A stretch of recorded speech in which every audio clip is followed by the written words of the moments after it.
So a lot of you guys are constantly complaining that Truebit doesn't do any marketing, Truebit doesn't compare itself to anything else, Truebit doesn't explain whether it's better than Arbitrum or Optimism, or is a level 2 solution or isn't a scaling solution. They just don't talk. And you think founders should be marketeers, you think founders should be promoters of their, and in a way, sometimes you're right. But this is the case where you'd be wrong. When's the last time you heard Satoshi Nakamoto do a Reddit AMA?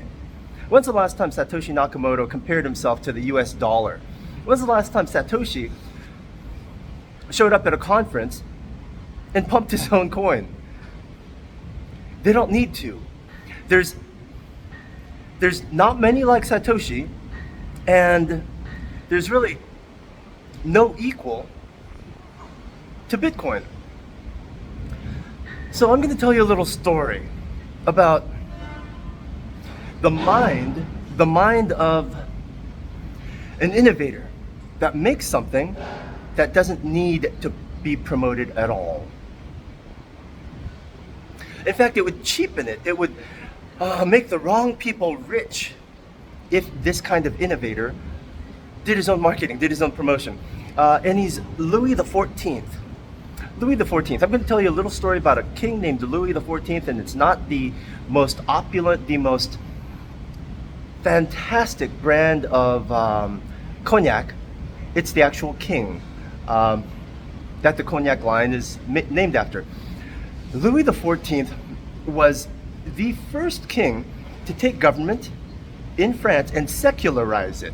By secularize, I mean he turned government into a thing that could be sustainable. He turned government into a thing that could be denominated into roles, responsibilities, duties, checklists, things that could be verified. Hey, are you actually doing your job or not? In the past, kings and emperors were just like, off with his head, off with her head.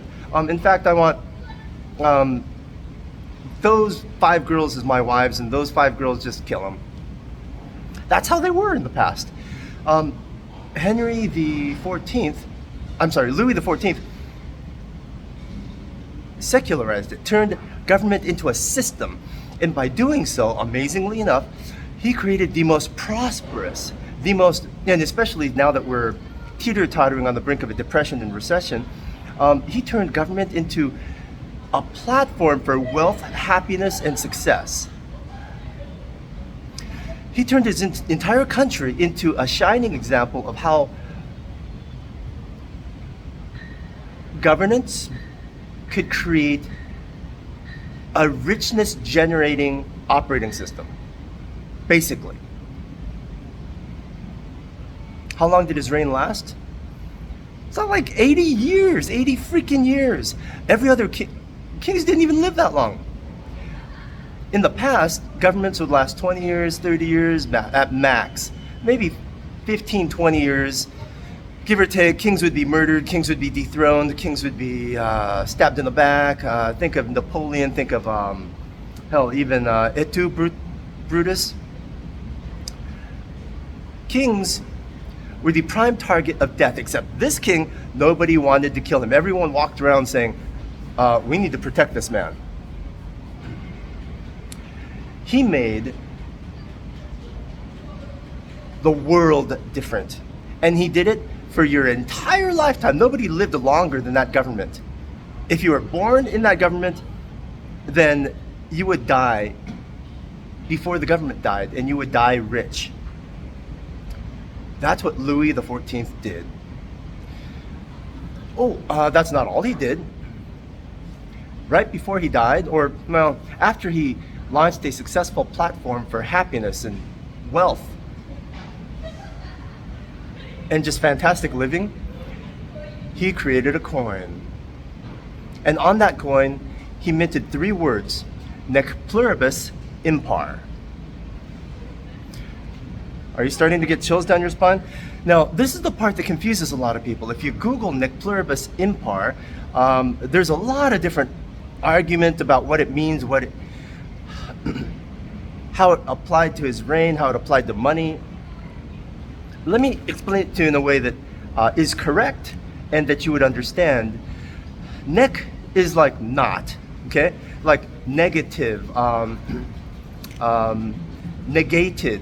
It's just not. Pluribus means many, like plural. Impar, well, im means not as well, like impossible, impractical, right? So impar, except par means equal. So like par for the course, you're on par, you're my peer is the modernized version of par. We're peers, that means we're equal. So nec pluribus, impar. A lot of people, even scholars, are mistranslating that to mean not many are alike. Except what they're doing is they're taking those three words and putting them into one sentence. Whereas those three words are two stanzas of prose. Nec pluribus, not many. Impar, not equal.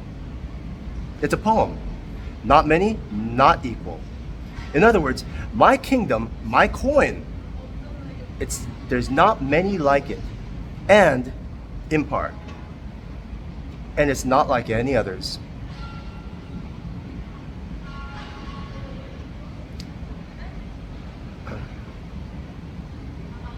That's why when people on the BTS Q&A, when they asked if Arbitrum was similar to optimism, Jason Teutsch just kind of laughed.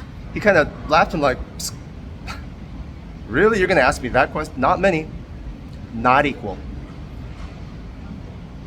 And you don't think he's saying enough about his coin? Then you're not going to make it.